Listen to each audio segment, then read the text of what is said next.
Hello and welcome to Spectrum News at 9. I am Janice Cobham coming to you live from Uyo, the capital city of Akwa Ibom State, Nigeria. Let's take a look at the headlines. Federal government sues Adebutu for vote buying. Reps declare Nigerian air launch a fraud. Plus, Iran reopens long-short Saudi embassy confirming Diante. Details of these stories and more in a moment.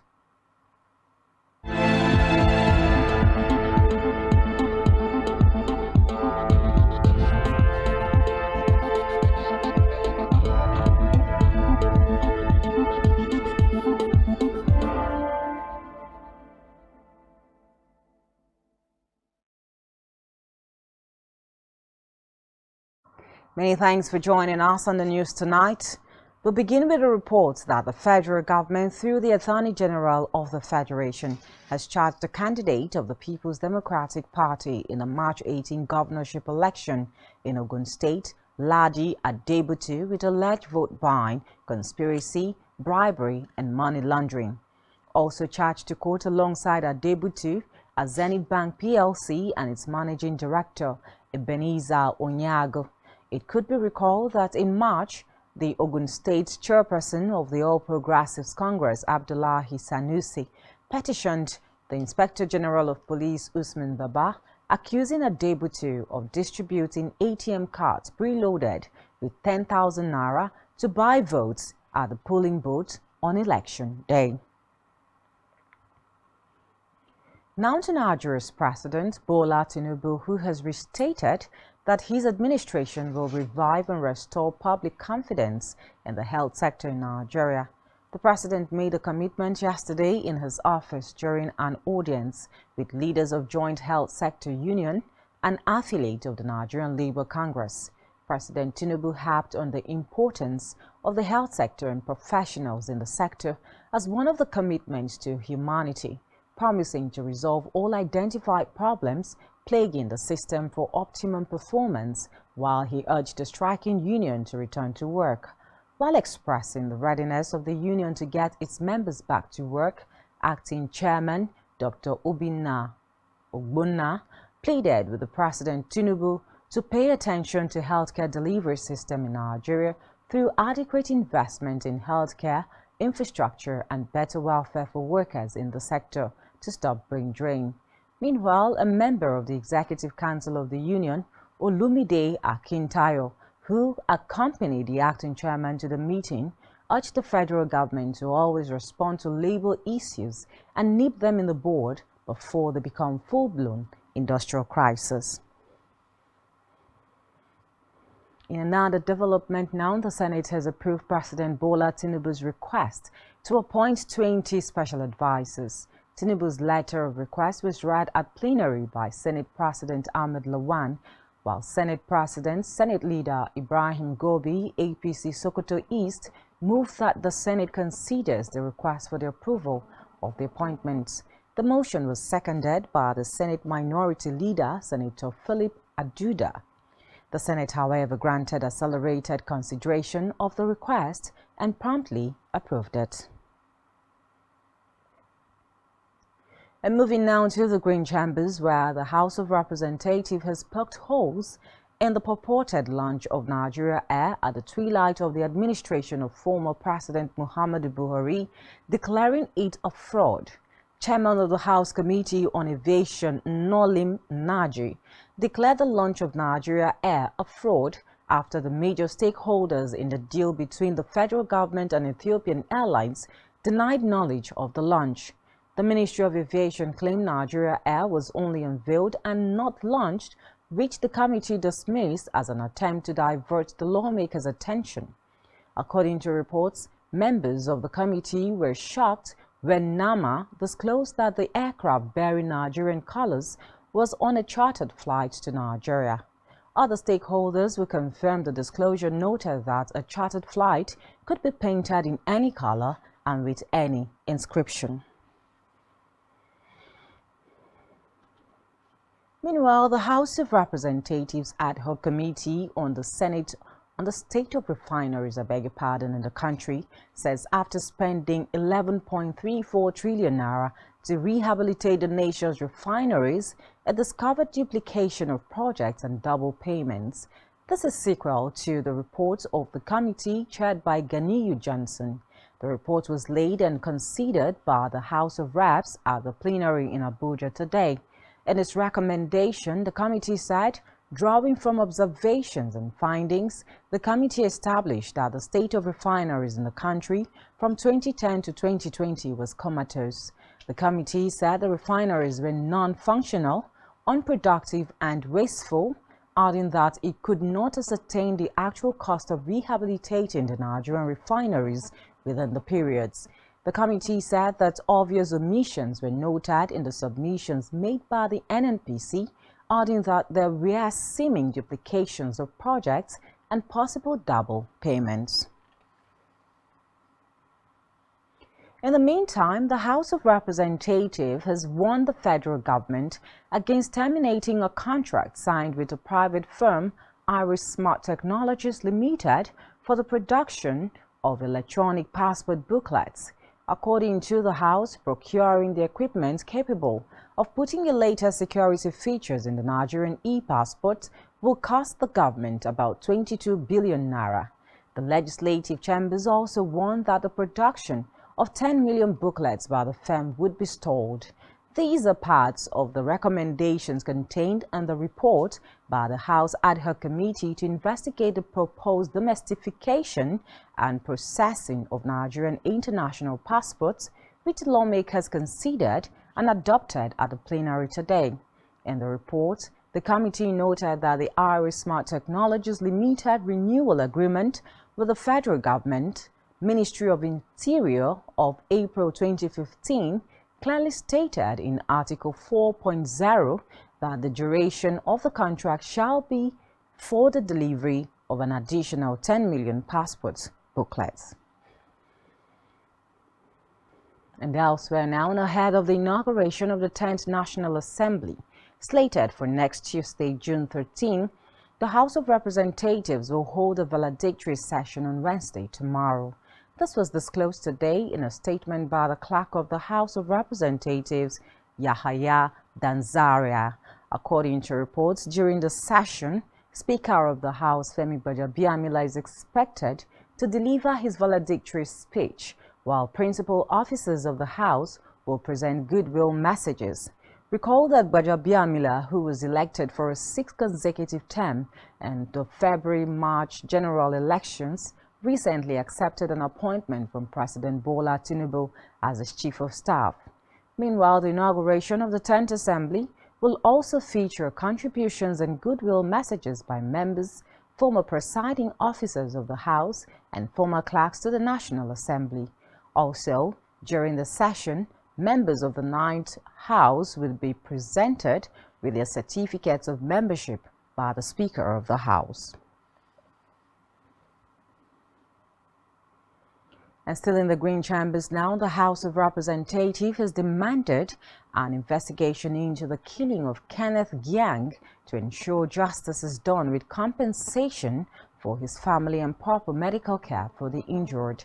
Rep. Duchan Bagus, a People's Democratic member, a representative from Plateau State, made the statement after the plenary today in Abuja approved a resolution of urgent public interest. In his motion, he mentioned that on June 5, there was a conflict between security personnel and some of those constituents who were traveling to a funeral at a security checkpoint in Maraban, Jama, close to Tukuru, Jos, the state capital. He said that the security guards of the Special Task Team Operation Safe Haven, stationed at the well-known Way Marabaran, Jama, Kuru, Jos South local government area, stopped them. According to Bakus, the individual begged the security guards to let them into the mortuary so they could retrieve the body of their deceased loved one for burial, but they were only granted admission after a fervent request. According to him, on their way back from the mortuary, heading to the church for the funeral service, the same security personnel stopped them at the checkpoint and denied them access. He said some youths on bikes came down to plead with the security personnel, but one among the security personnel shot at two of the youths, thereby killing 18-year-old Kenneth Giang. Meanwhile, the House of Representatives Committee on Aviation has rescheduled its investigative hearing on the controversial launch of Air Nigeria, Nigeria's national carrier, by the last administration led by former President Muhammadu Buhari.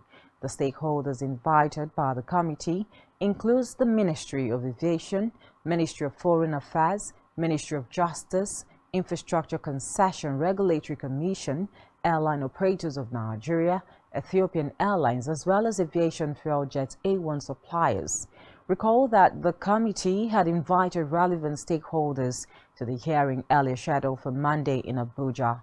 However, representatives of most of the stakeholders had left the venue before the arrival of the committee's chairman, Nolim Naji, who reportedly arrived 2 hours behind schedule.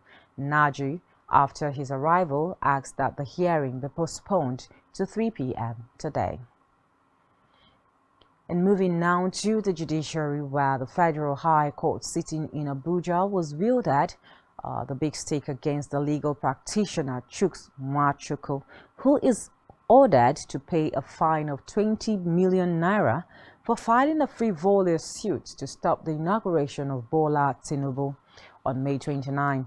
The lawyer represented 5 residents of the Federal Capital Territory (FCT) that applied for an order of the court to halt Tinubu's swearing-in ceremony that held at the Eagle Square, Abuja.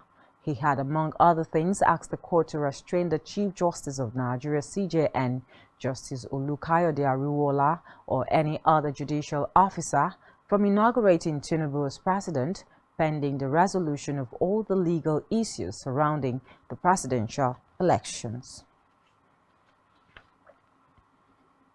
On electoral matters now, the Presidential Election Petition Court has adjourned the hearing of the petition by former Vice President Atiku Abubakar against the election of President Bola Tinubu in Abuja due to alleged refusal of the Independent National Electoral Commission (INEC) to make some critical electoral materials available to the court.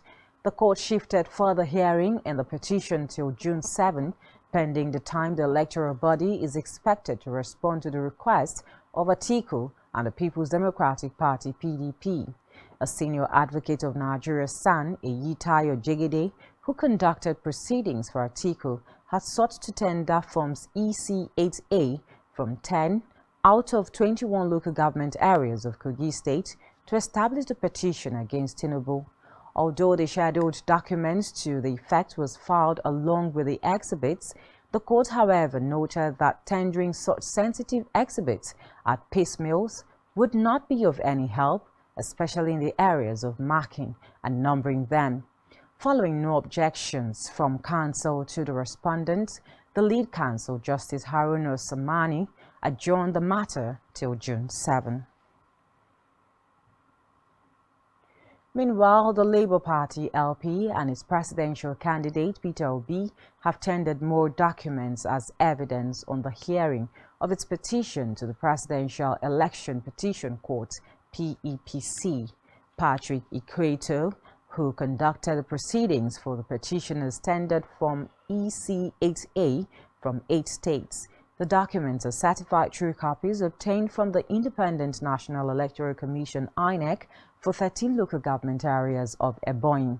All the respondents objected to the admissibility of all the documents sought to be tendered and said they would give their reasons during the final address. The court adjourned the hearing until Tuesday for the petitioners to continue with tendering of documents including Forms EC8B and EC8C. We move to education now, where the Tertiary Education Trust Fund (TET Fund) has approved 130 million naira as zonal intervention for each polytechnics in its 2023 intervention line geared towards reinvigorating skills acquisition in polytechnics across the country. This was disclosed by the Director of Infrastructure of the fund, Buhari Mikhailu at the TED Fund MBTE Sensitization Workshop on the 2023 Zonal Intervention on Skills for Rectors and Directors of Skills in Beneficiary Polytechnics in Abuja today. Mikhailu said that the intervention was to consolidate the efforts of the National Board for Technical Education MBTE in increasing the capacities of polytechnics to deliver on their mandate. He said the intervention was mostly used to support institutions to meet basic requirements for accreditation. He said the intervention focused purely on projects with academic relevance, thereby addressing beneficiaries in core areas of acquisition of essential instructional materials and equipments for teaching and learning and building capacity for the use of the equipments procured. In a separate development now, the Joint Health Sector Union's JHESU has suspended its indefinite strike for 21 days. The suspension came after the JHESU leadership held a meeting with President Bola Tinubu yesterday. The President, Vice President of JHESU, Obinna Ogbonna, noted that following the meeting, they decided to give the government 21 days window to address their demands.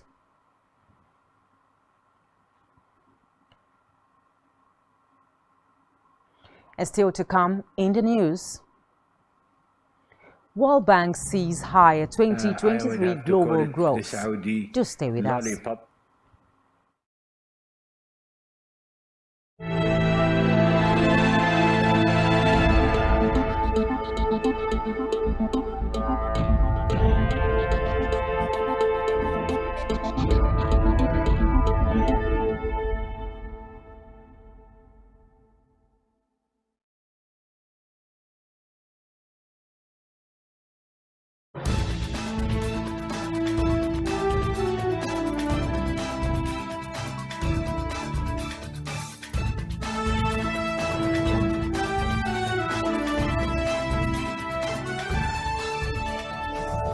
Spectrum TV, broadening your horizon.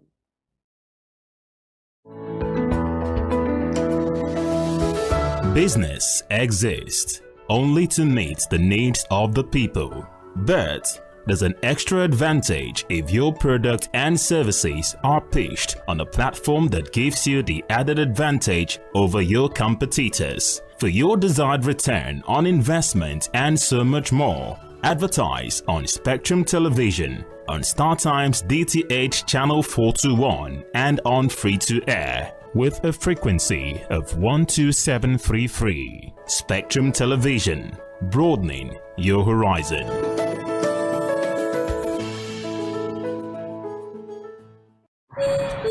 Your attention, please. Uyo, listen up. Igbo Air is turning 4 and we are turning up.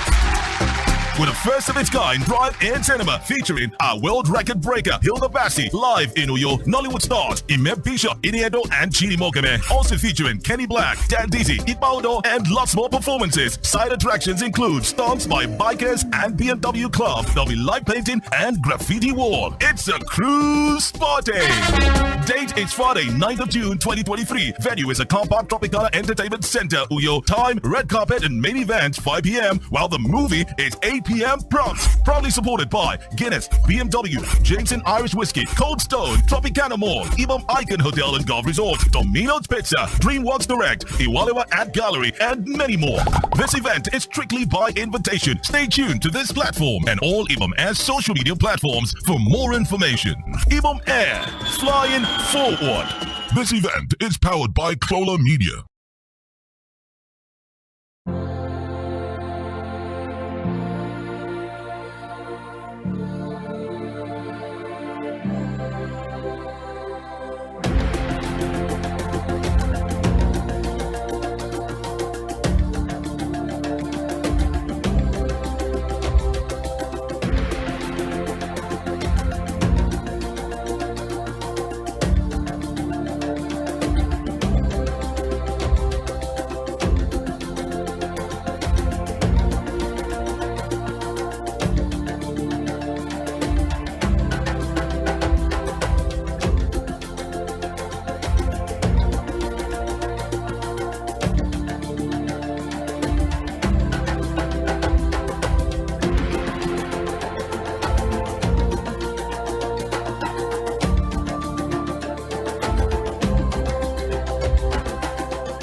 Many thanks for still being there. Now to the rest of our stories. Moving now to Africa, where Rwanda's President Paul Kagame has appointed new military and intelligence chiefs in a major reshuffle.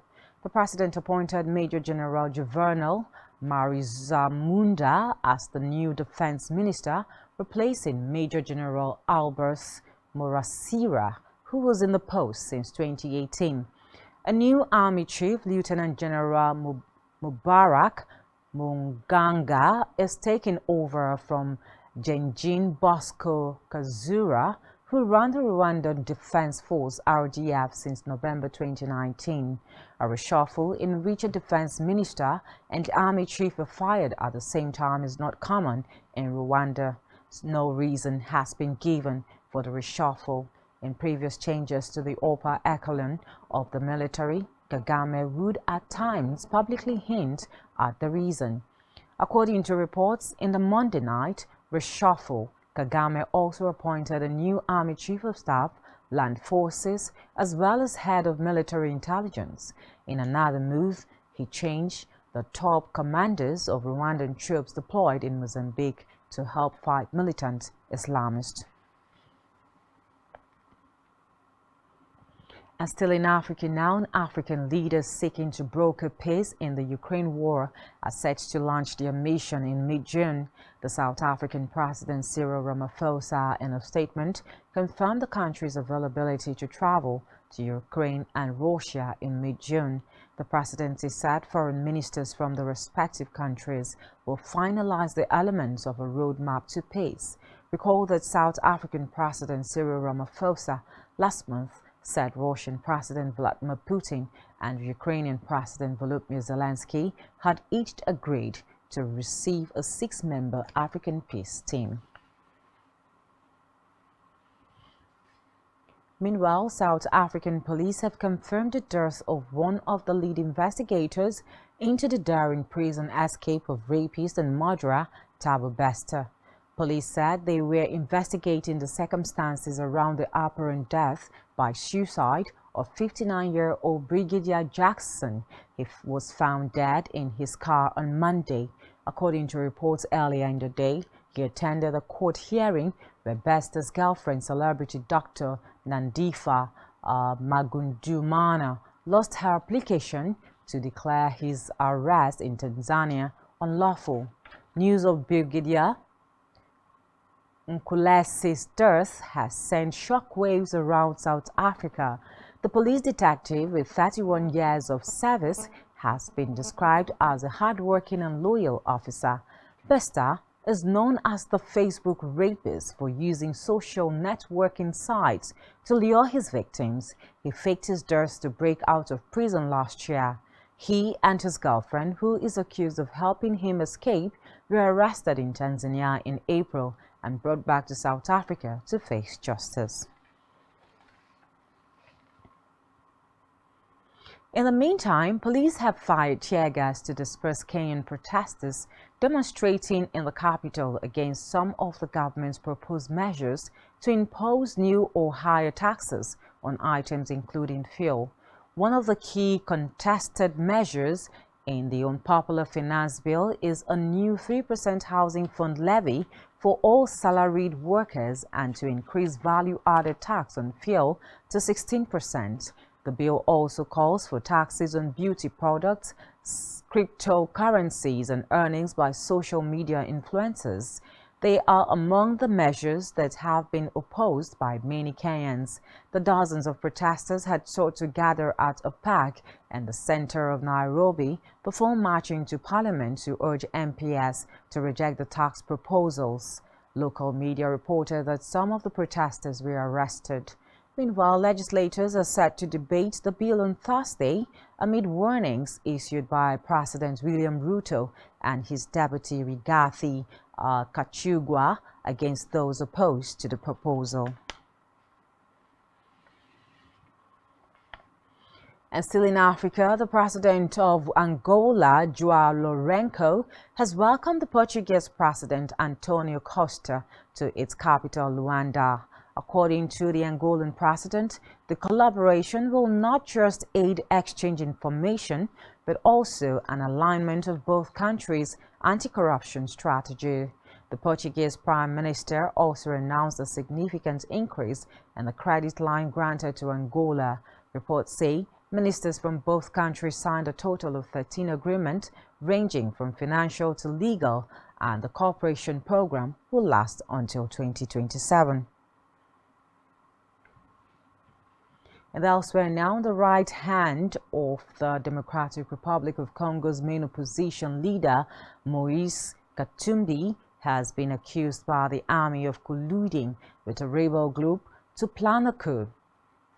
Salomon E.D. Kulanda was arrested last week at the airport in the capital, Kinshasa. He is a key figure in Katumbi's political campaign ahead of December presidential elections.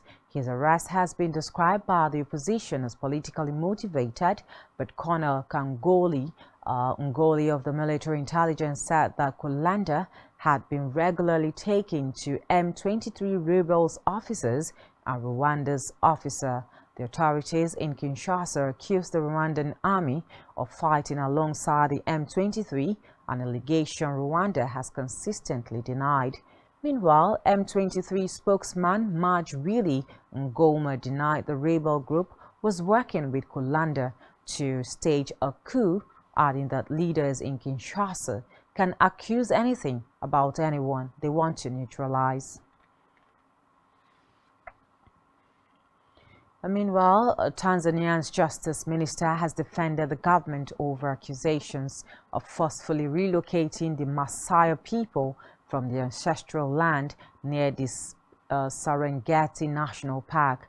Damas Ndubaro described as misleading a report by Amnesty International that accused security forces of repeatedly using excessive force to evict the Maasais in the northern Loliondo region. The rights group said police carried out arbitrary arrests and shot at people.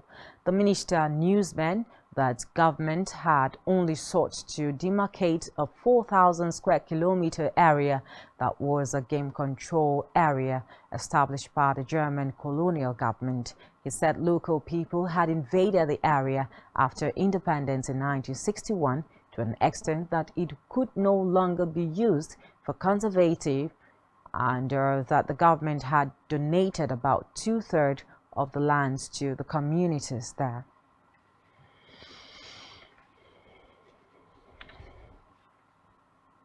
In the meantime, now the Democratic Republic of Congo's government has said that 10 of its citizens have reportedly died after their university campus was bombarded in airstrikes in Sudan's capital, Khartoum.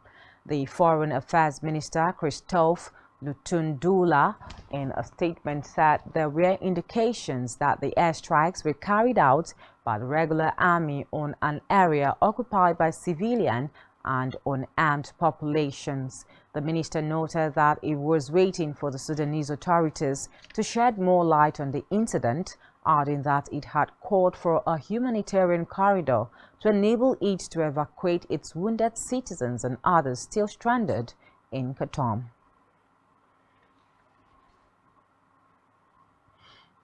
On the firing scene, Ukraine today called Russia a terrorist state at a top UN court as hearings began in a case over Moscow's backing of pro-Russian separatists blamed for shutting down Malaysian airline flight MH17 in 2014. According to reports, it was the first time lawyers for Ukraine and Russia met at the International Court of Justice, also known as the World Court, since Moscow launched a full-time scale invasion of Ukraine on February 24, 2022.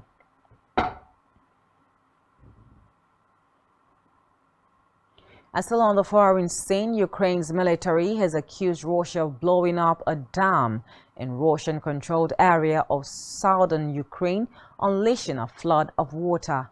The European Union chief, Charles Michel, said the body is shocked at the attack on Nova Kakhovka Dam and pledged to hold Russia accountable for the war crime of destroying civilian infrastructure. Meanwhile, the International Atomic Energy Agency, IAEA, has, however, disclosed that there was some immediate nuclear safety risk, but it was monitoring the situation. Meanwhile, Iranian state media published pictures of the missile named Fatah at the ceremony attended by President Ebrahim Raisi and commanders of Iran's elite revolutionary Guards Corps. Reports say hypersonic missiles can fly at least 5 times faster than the speed of sound and on a complex trajectory, which makes them difficult to intercept. It would be recalled that last year, the Islamic Republic said it had built a hypersonic ballistic missile which can maneuver in and out of the atmosphere. Despite US and European opposition, the Islamic Republic has said it will further develop its defensive missile program. However, Western military analysts say Iran sometimes exaggerates its missiles capabilities. Meanwhile, concerns about Iran's ballistic missiles contributed to the then U.S. President Donald Trump's decision in 2018 to ditch Tehran's 2015 nuclear pact with 6 major powers. In the meantime, the Iranian mission resumes in its former premises in Riyadh's diplomatic quarter near Syria's embassy, which is also expected to reopen soon following Saudi outreach to Damascus. It would be recalled that in March, Iran and Saudi Arabia agreed to restart their respective embassies and work towards resuming ties after Riyadh in 2016 broke off relations following Iranian protests. Saudi Arabia has yet to confirm when it will open its embassy in Tehran or its Peak 4 ambassador, although a Saudi delegation visited the Iranian capital in April. Meanwhile, today's reopening coincides with a visit by U.S. Secretary of State Anthony Blinken to Saudi Arabia, which comes as the oil-rich kingdom has been forging closer relations with Washington's rivals. And elsewhere now, Prince Harry has become the first senior British royal to give evidence on a witness stand in 132 years as his years-long fight against the UK's tabloid press came to a head in a tense courtroom showdown today. Harry is suing a big British newspaper group, Mirror Group newspaper MGN, alleging the publisher's journalist hacked his phone and used other illicit means to gather information about his life between 1996 and 2009. The Duke of Sussex brought to court an argument that he has previously made on television programs and in podcast interviews that the media's intrusion and tactics caused him significant distress and wrecked some of his closest relationships. According to reports, as the landmark hearing got underway at the High Court in London, Prince Harry answered questions in a measured, almost hushed tone. At one point, he was asked to raise his voice. He faced forensic and detailed questioning from MGN's lawyer, Andrew Green, who probed him on the specifics of his claims and occasionally left him scrambling to recall sections of his written statement or find pieces of evidence. Meanwhile, Pope Francis returned to the Vatican before noon today after being taken briefly to hospital for some clinical examination. The pontiff was taken to the Gemelli Clinic for a few hours, but the Vatican did not provide any information about the nature or purpose of the examination. According to local media reports, he was released after what they referred to as pre-planned medical checks. Meanwhile, the head of the Catholic Church was hospitalized for several days at the end of March because of bronchitis. And still on the foreign scene now, Italy's far-right Prime Minister Giorgia Meloni has traveled to Tunisia to discuss the issue of irregular migration. Meloni's visit follows a call between her and President Kais Saied earlier this week to address border surveillance and repatriation of undocumented migrants who crossed the Mediterranean. Reports say there has been an increase in racist assaults on sub-Saharan migrants in Tunisia since an incendiary speech in February by President Said. Meanwhile, Melanie has warned Europe could face a huge wave of asylum seekers. And now it's time for the latest business and stock market stories. Here is Blyden Uken.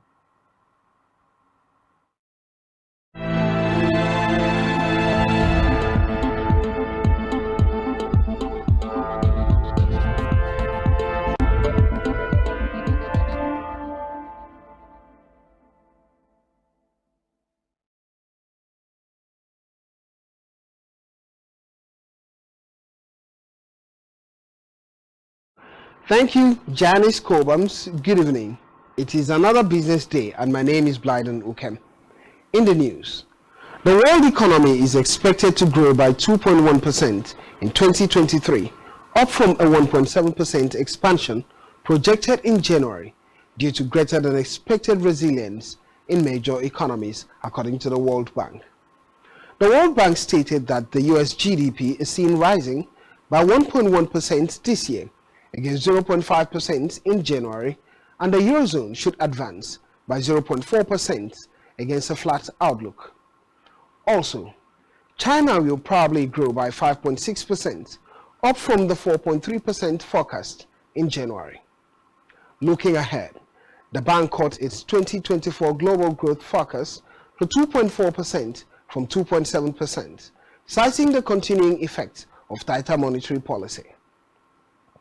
In Nigeria, Bua Cement, largely owned by the billionaire Rabiu Abdul Samad, has obtained a $500 million loan from international creditors, according to the company in a corporate filing obtained today. The loan was facilitated by International Finance Corporation, IFC, with participation from African Development Bank, Africa Finance Corporation, and Duce Investitions. In the corporate statement sent to Bua Cement's shareholders and the Capital Market Authority, the $500 million was obtained to expand the firm's cement plant in Sokoto. This expansion, according to reports, will enable Bua Cement to remain competitive against its market rivals, Dangote Cement and Lafarge Cement. Looking at Nigeria's foreign trade, Nigeria recorded 6.49 trillion naira in export trade in the first quarter of 2023, which is an 8.7% decline year-on-year when compared to 7.1 trillion naira in the first quarter of 2022. Although the value of export trade inched higher quarter-on-quarter, as the 6.49 trillion naira recorded in the first quarter of 2023 was above the 6.36 trillion naira recorded in the fourth quarter of 2022. During the quarter in review, the Netherlands, the United States of America, Spain, France, and India were Nigeria's top 5 export destinations. The Netherlands accounted for 837.65 billion naira, the United States contributed 579.35 billion naira, and Spain received exports worth 488.17 billion naira. France and India completed the list, according to foreign trade report by the National Bureau of Statistics. The top leading export products were petroleum oils and oils obtained from bituminous minerals, liquefied natural gas, and urea. It's time for the Nigerian stock market report. At the end of today's trading session on the Nigerian Stock Exchange, a total of 322.49 million shares and 6,165 deals corresponding to a market value of 5.82 billion naira were traded. The current market capitalization of a stock exchange is 30.5 trillion naira.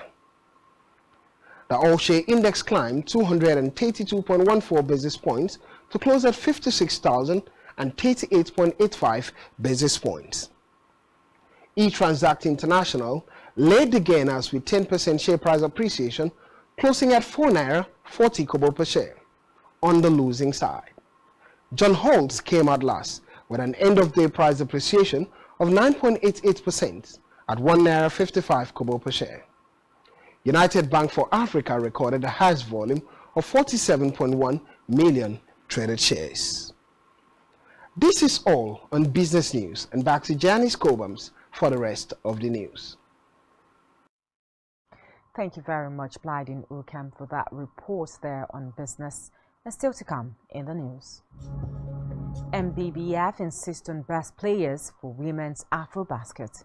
Do stay with us. It's a million better.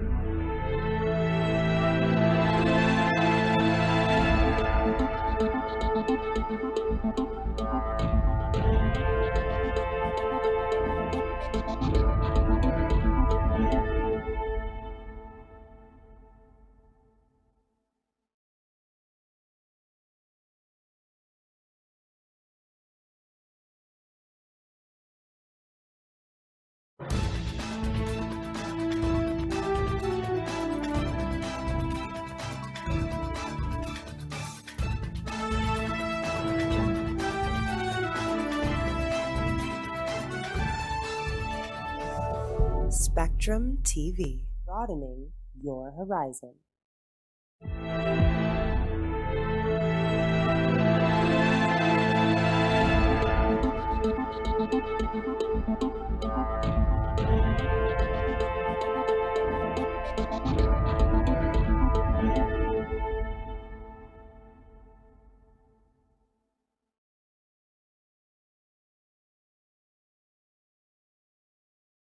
Many thanks for still being there. Now to the rest of our stories. In health, a pharmacist and former national president of the Association of Community Pharmacists of Nigeria, Samuel Adekola, has said it is dangerous to take medications, particularly capsules, without water, warning that doing so can make them get stuck in the esophagus throat, causing tissue damage or inflammation. Adekola, who disclosed this during an interview, said taking drugs without water delays absorption and makes them less effective and could affect their dissolution in the stomach, leading to another problem. The pharmacist added that it can affect the efficacy of the drugs, making the patient not to get full concentration. And still in health, medical experts have urged the federal government to improve its domestic funding for research to address the health challenges in the country. The experts made the call in Abuja at the scientific seminar of the International Research Center of Excellence (IRCE) to mark the commissioning of the IHVN. Speaking at the event, the Chief Executive Officer of IHVN, Patrick Dakun, said Nigeria has the intellectual capacity for research activities, but the government needs to fund research. Meanwhile, the executive director at the IRCE, Professor Alashele Abimiku, also added that there is a research funding gap in the country, urging the government to put some money into that sector so young researchers can put in the work and also benefit from the work put in.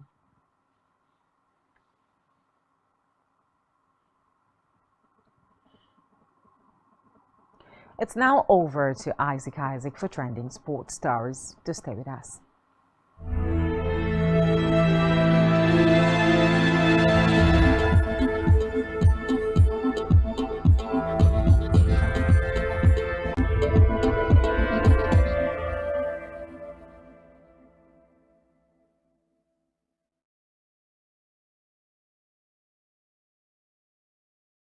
Well, thank you very much, Janice. In sports, ahead of the Women's Afrobasket scheduled to hold in Rwanda, Vice President of the Nigerian Basketball Federation, Babs Ogunade, has said that the best players will be selected for the tournament, regardless of where they're based.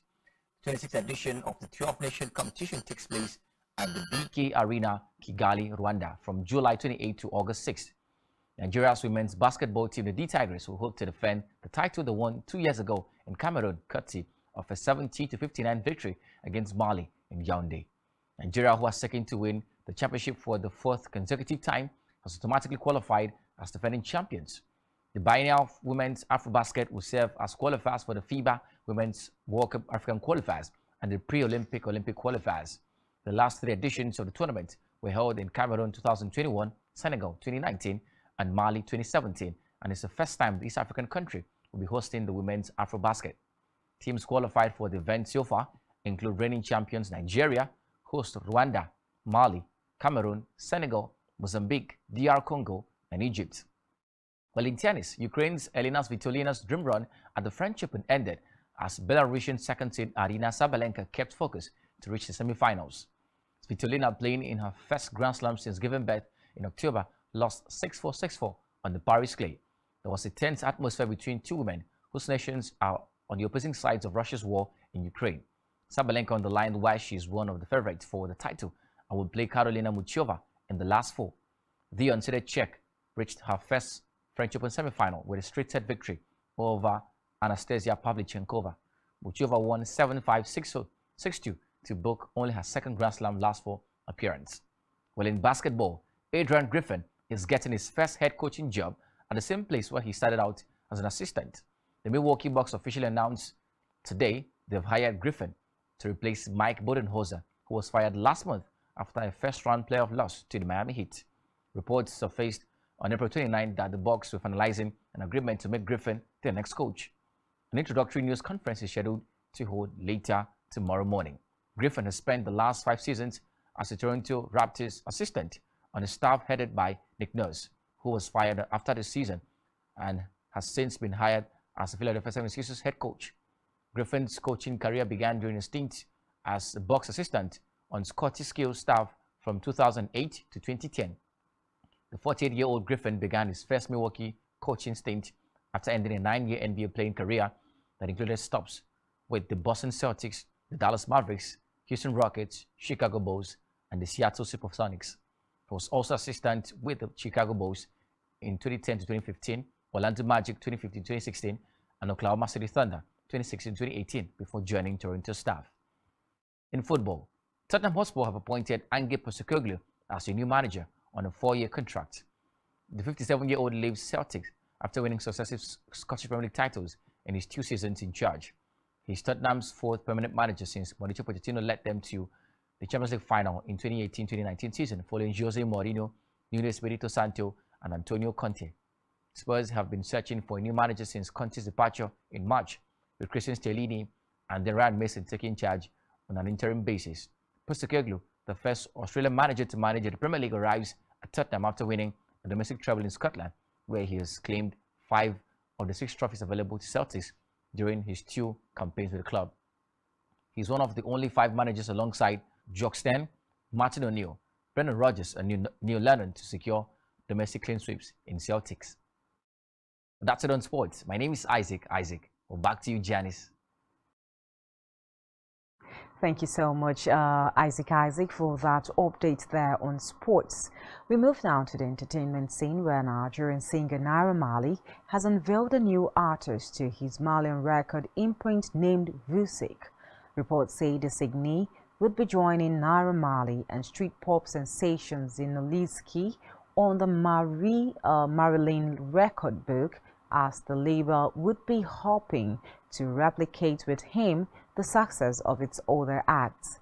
Meanwhile, Vusik's signing comes off the back of Mobat's departure from Malian music.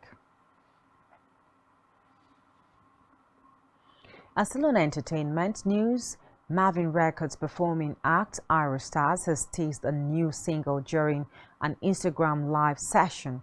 The song, titled Alone, is produced by P Prime. The Marvin signee is enjoying a fine run in 2023 as the hit single Rush continues to perform well on the charts, and her only release of the year, Stability, also enjoyed impressive success. Reports say the single, which previewed on over 8,000 live viewers, had a fast-paced amapiano beat and Ira trademark captivating melody that has resonated with listeners. The single is likely to be her next release. She aims to kick off the second half of the year on a strong note. And finally tonight, Nollywood actress Iyabo Ojo has taken to social media to call out the governor of Lagos State, Babajide Sanwo-Olu, over an alleged 18 million naira tax request.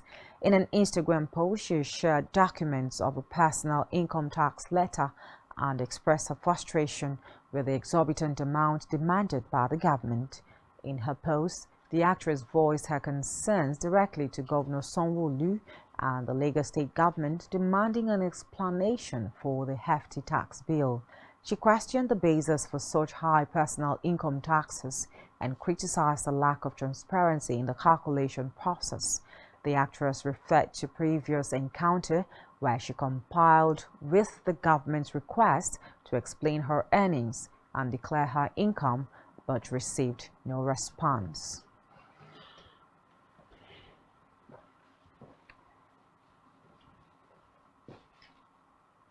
And that's all we have for you at this time. Do well to follow us on all our social media handles and ensure to subscribe to your YouTube channel, all of which you can find on our website at spectrumtv.ng. You have been watching Spectrum News at 9. My name is Janice Cobham. Do have a good night.